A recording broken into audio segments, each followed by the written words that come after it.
All More right, than, Vlad, I more, gotta more than move on, appealing. Vlad. I But yeah, gotta let's move go. on from Let's move WWE. on. I'm sorry. Let's We move got a on. lot to get through. No, I'm let's move on.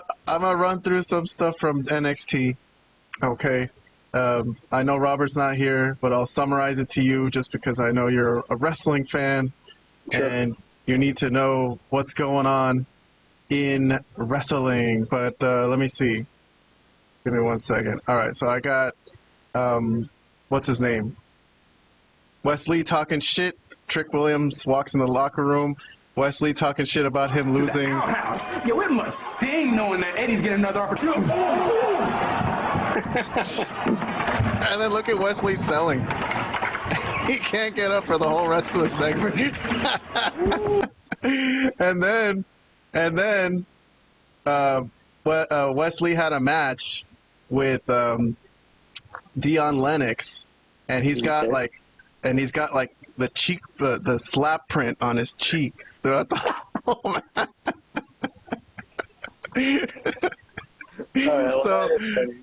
That is funny. So okay. So Trick Williams slapping the fuck out of Wesley, I consider it one of the top slaps I've ever seen in wrestling, and I've seen a lot of them. So that one jumps straight to the top of my head. What about Oba Femi? Oba Femi, who defeated Eddie Thorpe. Eddie Thorpe finally got his chance to face Oba Femi one-on-one. Put up a good fight. He put up a good fight, but there he is laying in the background there. And then Trick Williams comes out, and I think Trick puts a move. He hits Eddie Thorpe, poor guy, who was like kind of just getting up. And then Oba Femi and Trick. Oh, sorry, I forgot to put time on the clock. Damn it. I wanted to keep this to 5 minutes because we got stuff to get through. But anyway, so Oba Femi and Trick, that's going to continue. That's a money matchup, man. That can be for like the title, any title, I think. Yeah. Like I could see that being a money matchup for like the Intercontinental Championship or the World Heavyweight Championship. These two guys look legit. Yeah, I agree. They do. Let me see what else I got. Let me see. Oh, there was an really intense brawl between some of the girls on the roster. I guess Bailey went down there and Julia, and they were brawling with Roxanne and Cora. Lexis King. Oh man, I should play you some of Lexis King. Hold on 1 second. I think I saw he won and he cheated to win. I saw that. You saw that?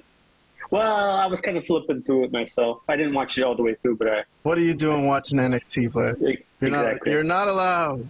You're not allowed. But I've been very impressed with Lexis King's character work because he's trying. He has no corner man too. Since he's the champion, he has to defend it. But you know they dropped the requirement to have a corner man, so he goes all the way to the corner, and there's no one there to give him water or anything. And he reaches in and he finds the brass knuckles. And he's like thinking about it. He's like, should I do this? Should I do it? And then he's like, no, man, I've been working too hard. And he doesn't do it, but in the end, he does like hit a low blow. Yeah, one of those with the refs. So not looking. So not shuts. But his character is interesting because he's just like trying to act like this crazy guy that doesn't. What's the word? He doesn't really acknowledge anything, you know. He's just trying to say, I'm a nice guy, I'm a hard worker, you know what I mean? But I think he's gonna start twisting around. We've been covering Brian Pillman a little bit so far. We haven't seen the crazy Brian Pillman, but on our WWE Classic 1996 retro reviews, so it's getting there. I think it's getting there, honestly. And that's gonna be really cool. I think he's gonna do it really well. If he's gonna have to start acting like Brian Pillman, that would be a sight to see. But let me see what else. I think there was something with I don't think you care about Andre Chase, but he's been like down on himself since he lost his university. I mean, when you think about it, Vlad, why can't anyone start a university? Like if you had the money and you had followers and people wanted to come to your school, you could start Vlad University. You know? So I don't think it was such a crazy idea for him to have his own university. But then he walked into the locker room and everyone was watching clips of him being a badass back when he was like the leader of Chase U and just yelling at people and bossing people around. And everyone's like, God damn, you're amazing. Like he has fans, like this youngster, Cale Dixon, who's like a new guy. He looks up to him. And Andre Chase is like, no, man, Chase U is dead. That was another time. You know what I mean? So no one can look like a badass dressed with what he was dressed at and look like he looks like. So I'm sorry.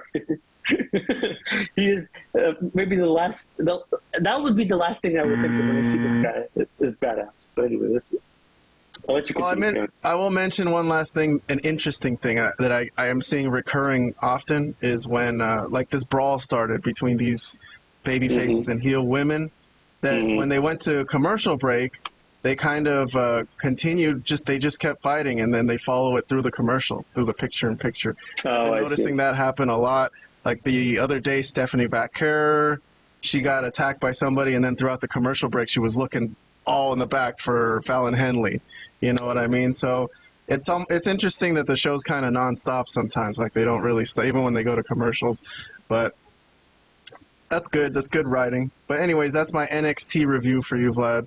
I thought it was a good show. I thought overall they do good writing. Sometimes it's a little too intricate because it's like, damn, you got to really follow closely to know what's happening. And WWE is more like Kiss, keep it simple for the stupid people. But I don't know. There was some stuff with the alliances with the Tony D'Angelo family that was going on that was like, man, you got to take notes to know who's aligned with who here.